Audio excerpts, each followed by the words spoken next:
Hello everyone! We've got enough input for another video. You should know the drill by now, but we've taken your opinions from the shows that you got to watch during our summer event series, Lotto, and compiled them nicely into this video here, so let's take a look. Our first series was given to Bonnie Cessna. Brave 10.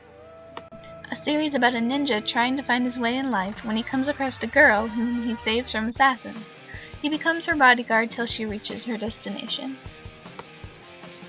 Bonnie liked the art style a lot. She says, "It was very elaborate and pretty to look at.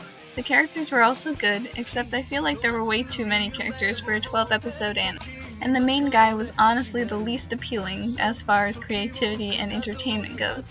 My first impression was that it was going to be okay. I'm not usually an action fighting anime type of person, but I do watch them here and there.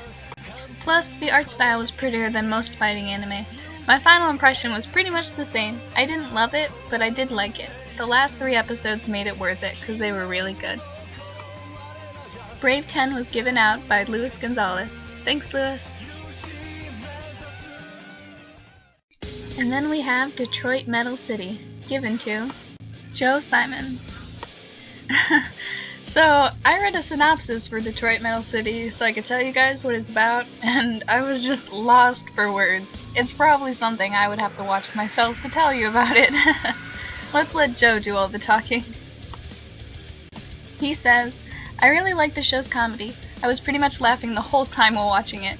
It wasn't necessarily high on my watch list, but that's not to say it isn't something I wouldn't normally watch. I would say my first impression of the show is positive overall, as it's pretty episodic and it just drives right into the jokes. It's pretty consistent though, so I would say you would have a good idea of what you're getting into even after just 1 episode.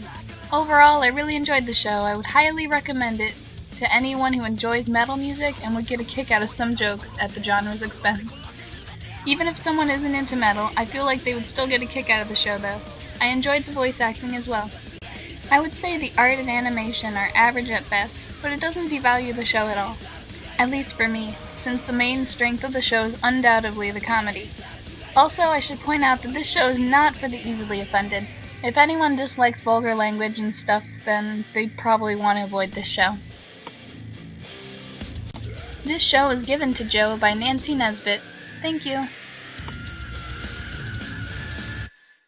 And then we have Hozuki no Reitetsu, a dark comedy that portrays the daily occurrences in Japanese hell. This anime was given to Marshall Lucius. He says, "I thought it was a very good comedy with darker aspects about human nature blended in. All the characters are good and generally entertaining. I'm pretty sure I know who threw this one into the hat." Well, I wonder if Marshall was correct. This anime was given by Amber Scarborough. Thanks! And then we have Kyoso Giga, an anime about a girl who wanders into a world that seems like it's her own, but not. Spirits and humans are thrown into this world together, and as my anime list says, our main character heartily enjoys her chaotic and colorful new life.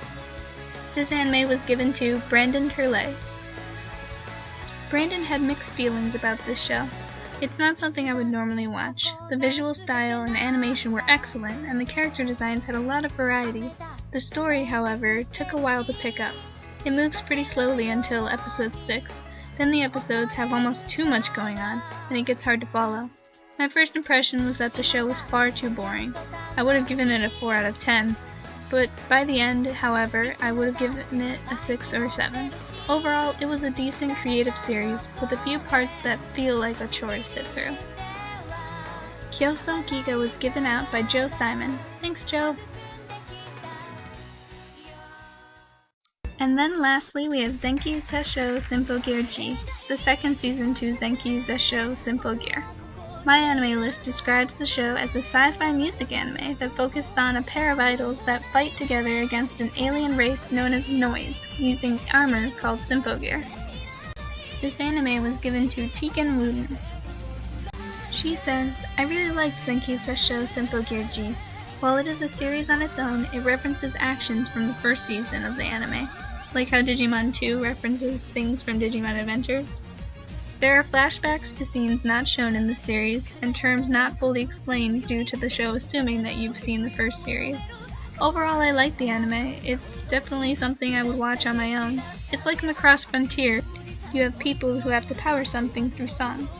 Each Symphogear user has to sing a battle song unique to their Symphogear for their powers to work at their fullest. But they all share a last resort attack called a swan song. They discussed this right in episode 1, so it's not really a spoiler. My first impression was that it was a mech magical girl pop idol anime, and so far I'm pretty much right.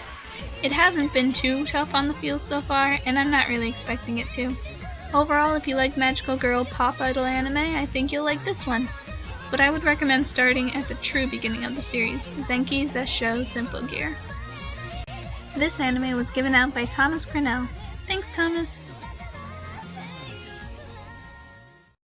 And that wraps up this video. Again, if you haven't sent us your opinions about the anime you've watched, please do so as soon as possible. Here's the anime that we covered this time, and as always, thanks for watching. Keep having a great summer, everyone!